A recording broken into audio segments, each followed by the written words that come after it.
Hello दोस्तों, आप लोगों का स्वागत है मेरे यूट्यूब चैनल महादेव पाठशाला में। और आज का जो टॉपिक है वो करंट अफेयर्स है। तो करंट अफेयर्स में हम एमसीक्यू के थ्रू देखेंगे क्वेश्चंस।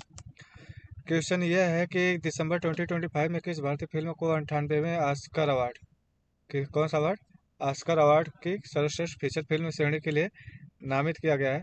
तो वो है home bound. Home bound option A सही है। दिसंबर 2025 में होम बाउंड को 98वें पुरस्कार के लिए नामित किया गया है, अभिनामित किया गया है। और ऑस्कर पुरस्कार जो विजेता है उसकी घोषणा कब होगी? 15 मार्च 2026 में होगी। और होम बाउंड उन 15 फिल्मों में शामिल है जिन्हें ऑस्कर 2026 में अंतर्राष्ट्रीय फीचर फिल्म श्रेणी में अंतिम नामांकन के लिए पात्र माना गया है। अगर हम एकेडमी अवार्ड के बारे में बात करेंगे तो ये किसके द्वारा दिया जाता है? ये दिया जाता है academy of motion picture arts and sciences द्वारा। ठीक है, कहाँ पे ये स्थित है? ये अमेरिका में है। ठीक, किसको किसको दिया जाता है? जो सर्वश्रेष्ठ निर्देशक होते हैं, फिल्में होती है, कलाकार होते हैं, लेखक होते हैं एंड टेक्नीशियन जो होते हैं, उनको दिया जाता है। पहला समारोह कब आयोजित किया गया था? तो वो 16 मई 1929 में आयोजित किया गया था। प्रश्न 2, एक निम्नलिखित में से कौन सा कथन दिसंबर 2025 में NHAI यानी कि national highway authority of India द्वारा शुरू की गई है और भारत की पहली वन्य जीव सुरक्षित सड़क है? NH45। ये चीज़ याद रखिएगा, मध्य प्रदेश के संबंध में सही नहीं है। तो भाई साहब, यह सड़क भोपाल जबलपुर से सही, ये सही है। भोपाल जबलपुर से ये गुजरती है। राष्ट्रीय राजमार्ग 45 के हिरन सिंदूर खंड पर स्थित है। तो ये पहला ऑप्शन तो सही है। सड़क के दोनों ओर 20 वन्य जीव अंडरपास बनाए गए हैं ताकि जानवर ऊपर से गुजर चुके। तो ये ऐसा नहीं किया गया। ठीक है। लाल रंग के चेक निशानों से लगभग 12 किलोमीटर लंबा पूरा वन क्षेत्र ढका हुआ है। तो ये चीज़ सही है, 12 किलोमीटर ये लंबा है। इस सड़क के किनारे 8 फुट ऊंची लोहे की बाड़ बनाई जाएगी। हाँ, ये भी सही है, यानी कि ऑप्शन बी आपका जो है वो गलत है। ठीक है। दिसंबर 2025 को केंद्रीय मंत्रिमंडल द्वारा राष्ट्रीय स्वीकृत जनगणना 2027 के संदर्भ में निम्नलिखित कथनों पर विचार कीजिए। तो इसमें जो जनगणना है 2027 स्वतंत्र भारत की 8वीं तथा कुल 16वीं जनगणना होगी? नहीं, ये जनगणना 2027 में भारत की पहली पूर्णतः डिजिटल जनगणना होगी जिसमें मोबाइल एप्लीकेशन के माध्यम से डेटा संग्रह किया जाएगा। तो ये आंशिक रूप से सही है। लद्दाख, जम्मू कश्मीर, हिमाचल प्रदेश और उत्तराखंड के बर्फीले क्षेत्रों में जनसंख्या गणना जो है वो फरवरी 2027 में कराई जाएगी। तो ये आपका ऑप्शन जो है वो सही है। जनगणना 2027 में जाति जनगणना को भी शामिल किया गया है। तो ये जो आपका आंसर है, लद्दाख, जम्मू कश्मीर, हिमाचल प्रदेश और उत्तराखंड, इन 4 जगहों पे जो बर्फीली क्षेत्र है ना, उनकी जनसंख्या की गणना 2027 में कराई जाएगी, यानी कि ऑप्शन जो बी है वो सही हो जाएगा। ये चीज़ आप ध्यान रखिएगा, कहाँ कहाँ पे? लद्दाख, जम्मू कश्मीर, हिमाचल प्रदेश और उत्तराखंड। ठीक है। कोपरा जलाशय के संबंध में निम्न कथनों पर विचार कीजिए कि 12 दिसंबर 2025 को कोपरा जलाशय को आधिकारिक तौर पर छत्तीसगढ़ राज्य का पहला रामसर साइट घोषित किया गया है, यानी कि ये पहला रामसर साइट बन गया। तो ये आपका ऑप्शन पहला सही है। दूसरा है कि कोपरा जलाशय बिलासपुर जिले में, हाँ, छत्तीसगढ़ के बिलासपुर जिले में ये स्थित है। तो आपका दोनों ऑप्शन सही है, यानी कि ऑप्शन जो सी है वो सही हो जाएगा। ठीक है। आप इसे याद किस लिए रखिएगा? याद इसलिए रखिएगा क्योंकि ये छत्तीसगढ़ राज्य का पहला रामसर साइट है, इसलिए याद रखिएगा। ठीक है।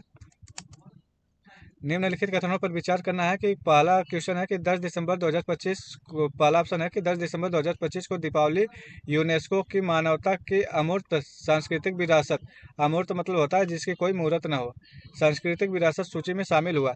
तो ये ऑप्शन आपका सही है। इसकी औपचारिक घोषणा 8 से 13 दिसंबर 2025 की मध्य रात्रि में हुआ है, नई दिल्ली लाल किले से। ठीक है। कौन सा ये था? तो ये 20वां था। तो ये ऑप्शन भी आपका सही है। ठीक है, यानी कि 1 और 2 दोनों सही है, यानी कि आपका ऑप्शन जो सी है वो सही है। ठीक है। तो अगर हम बात करते हैं यूनेस्को की, तो आपको मालूम है कि यूनेस्को जो है ना, एक संयुक्त राष्ट्र की संस्था है। और ये जो संस्था करती है, ये रामसर साइट्स को भी रामसर साइट्स को भी नामित करती है। और ये जो हमारे हेरिटेज साइट्स होते हैं, इनको बचाने का भी काम करती है। हेरिटेज साइट्स को कितने तरीके से बचाती है? एक होती है कि मानव निर्मित, अगर कोई हेरिटेज साइट्स है तो ये उसको बचाती है। तो ये पहला होता है मानव निर्मित। ठीक है। दूसरा होता है कि ऐसी कोई ऐतिहासिक स्थल जो प्राकृतिक हो, ऐतिहासिक स्थल हो सकता है या कुछ भी हो सकता है जो प्राकृतिक हो। और तीसरा होता है कि मानव और आदमी दोनों से, यानी कि अरे मानव और प्राकृतिक दोनों से निर्मित हो, तो इसको क्या बोलते हैं? ऐसे एक स्थल को भी ये नामित करता है, यानी कि ये मिक्स्ड टाइप हो गया। ठीक है, ये मिक्स्ड, ये नेचुरल हो गया। टोटल हमारे पास हेरिटेज साइट्स कितने हैं, तो टोटल 44 है। 44 में से प्राकृतिक कितने हैं, तो वो 7 है। मानव निर्मित कितने हैं, वो 36 है। मिक्स्ड टाइप में कौन सा, एक है। याद रखिएगा, मिक्स टाइप में एक है ये, तो ये पक्का पूछे जाने की संभावना जो है वो बन जाती है। ठीक है, पूछे जाने की संभावना बन जाती है। तो वो एक का नाम क्या है, वो एक का नाम है Kanchenjunga national park. Kanchenjunga national park, ठीक है। और ये जो 7 है ये भी मैं बता सकता हूँ। तो इसको, इसमें क्या है, जो पश्चिमी हमारा घाट है ना, वेस्टर्न घाट है, वो आता है हिमाचल प्रदेश में। जो ग्रेट हिमालयन नेशनल पार्क है, ग्रेट हिमालयन नेशनल पार्क है, वो आता है। और अगर आप जाएंगे उत्तराखंड में, तो उत्तराखंड में आप देखेंगे कि जो नंदा देवी नेशनल पार्क है वो आता है। और फूलों की घाटी यानी कि valley of flower national park भी आता है। ठीक है। और राजस्थान में अगर देखेंगे तो राजस्थान से कौन सा आता है, केवला देव। ठीक है। और 5वें नंबर पे देखेंगे तो जो हमारा आसाम है, असम में कौन सा, काजीरंगा काजीरंगा नेशनल पार्क और मानस नेशनल पार्क, ये दोनों आते हैं।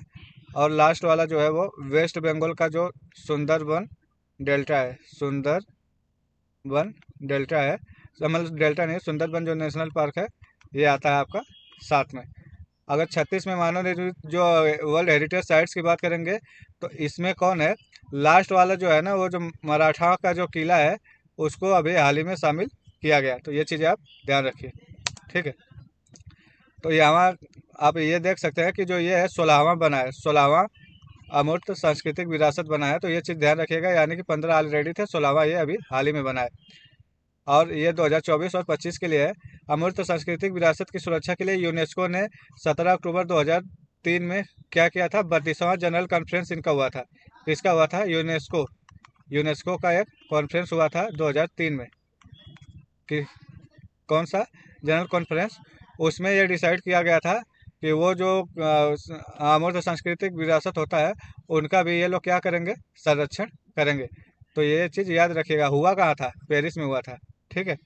अमूर्त सांस्कृतिक विरासत क्या होती है, तो इसके अंतर्गत वे प्रथा या अभिव्यक्तियाँ, ज्ञान और कौशल कुछ भी आ सकता है, जिन्हें समुदाय, समूह अथवा कभी कभी जो व्यक्ति हो गए अपनी सांस्कृतिक विरासत के भाग के रूप में पहचानते हैं, वो अमूर्त सांस्कृतिक विरासत होती है।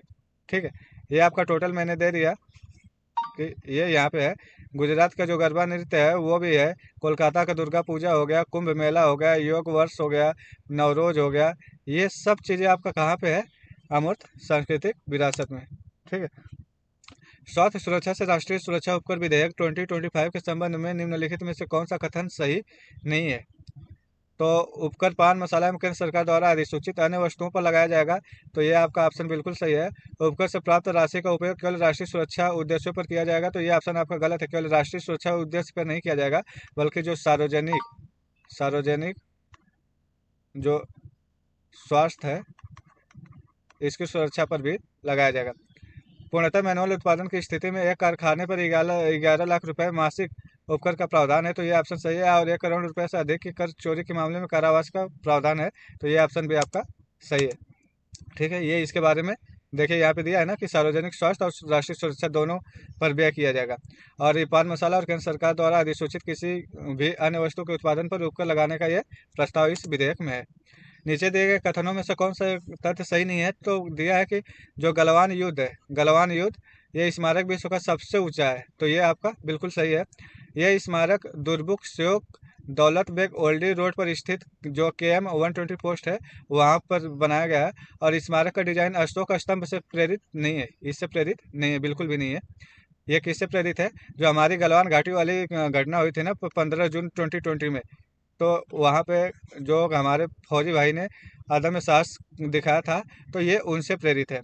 स्मारक के चारों ओर 20 कांस्य की प्रतिमाएं स्थापित की गई है। तो ये बिल्कुल सही है कि वहाँ पे 20 कांस्य की प्रतिमाएं हैं, जो 15 जून 2020 की घटना में शहीद हुए प्रत्येक सैनिक को, यानी कि हमारे 20 सैनिक मरे थे, इसलिए वहाँ पे 20 कांस्य की प्रतिमाएं भी बनाई गई है। तो ऑप्शन आपका सी बिल्कुल गलत है।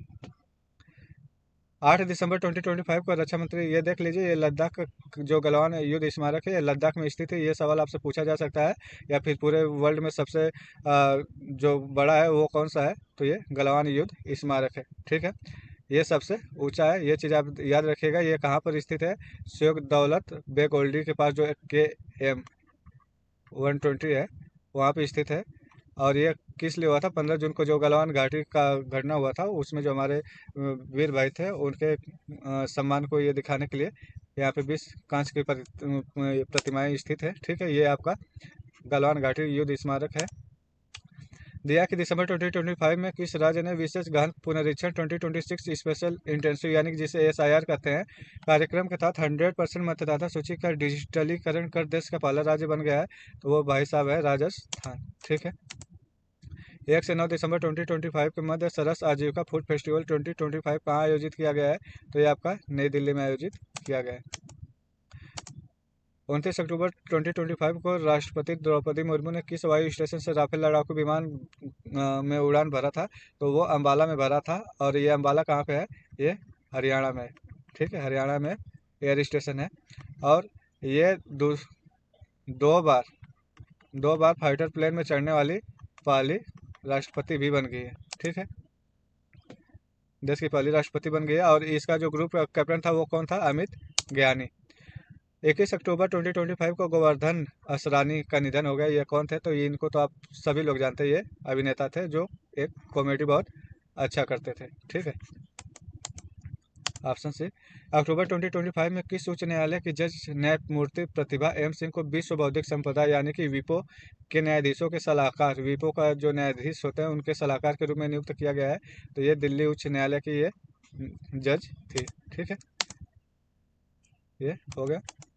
इनका कार्यकाल कब तक रहेगा, तो इनका कार्यकाल 2025 से 2027 तक रहेगा। दिया कि अक्टूबर 2025 में कौन दुनिया की 14 सबसे ऊंची चोटियों में से सभी 9 पर चढ़ने वाले पहले भारतीय बने हैं, तो ये बने हैं भरत थम्मी नेनी। ये कहाँ के रहने वाले हैं, तो ये आंध्र प्रदेश के कुर्नूल के रहने वाले हैं। ये पहले भारतीय बने हैं जो हमारी 14 सबसे ऊंची पहाड़ियाँ, उनमें से ये 9 पर ये चढ़ चुके हैं। ये माउंट एवरेस्ट पर भी चढ़ चुके हैं, इसलिए ये पहले भारतीय बन गए 9 पर चढ़ने वाले। ठीक है, 15 अक्टूबर 2025 को कौन वर्ष 2025 से 2029 की अवधि के लिए अंतर्राष्ट्रीय प्रकृति संरक्षण संघ यानी कि जो IUCN है, प्रजाति अस्तित्व आयोग के नए अध्यक्ष के रूप में चुने गए हैं, तो वो पहला ऑप्शन है विवेक मेनन। ये है आपके विवेक मेनन। ये जो IUCN है ना, IUCN है, इसके अंदर भी 6 समितियां हैं। उन 6 समितियों में एक समिति जो है वो SSC है। SSC क्या है, प्रजाति अस्तित्व आयोग है, तो उसके ये अध्यक्ष चुने गए। ठीक है, ये पहले एशियाई अध्यक्ष भी बने, ये भी ध्यान रखिएगा कि ये पहले एशियाई अध्यक्ष बने हैं। और इसकी जो IUCN है, इसकी स्थापना 1948 में हुई थी। और इसका जो हेडक्वार्टर है वो कहाँ पे है, स्विट्जरलैंड में। स्विट्जरलैंड में भी एक ग्लैंड नामक जगह है, वहाँ पे है। ठीक है, IUCN अपना एक रेड लिस्ट जारी करता है और वहाँ पे दिखाता है कि कौन सा पेड़ पौधा या फिर जो जीव जंतु है वो खतरे में है और उनके लिए क्या करना चाहिए। ठीक है, 21 अक्टूबर 2025 को कौन जापान की पहली महिला प्रधानमंत्री बनी है, तो ये साने ताकाइची बनी है। ठीक, प्रतिवर्ष अंतर्राष्ट्रीय गरीबी उन्मूलन दिवस कब मनाया जाता है, तो भाई साहब ये 17 अक्टूबर को मनाया जाता है। और 17 अक्टूबर को, और हमारा जो UN है ना, इसने मनाने के लिए इसको बोला है। तो हमारा जो UN है, UN में जो हमारी महासभा है, उसने 22 दिसंबर 1992 में घोषणा किया था पहली बार कि 17 अक्टूबर को हर साल क्या मनाया जाएगा, विश्व गरीबी उन्मूलन दिवस। ठीक है, तो थैंक यू सो मच। अगर मेरी वीडियो पसंद आई हो आपको, तो आप मेरे यूट्यूब चैनल को लाइक करिए, सब्सक्राइब करिए। और ये जो PDF है मैं इसे अपने टेलीग्राम चैनल पर डाल देता हूँ, आप वहाँ से जा करके इसे अपलोड कर सकते हैं।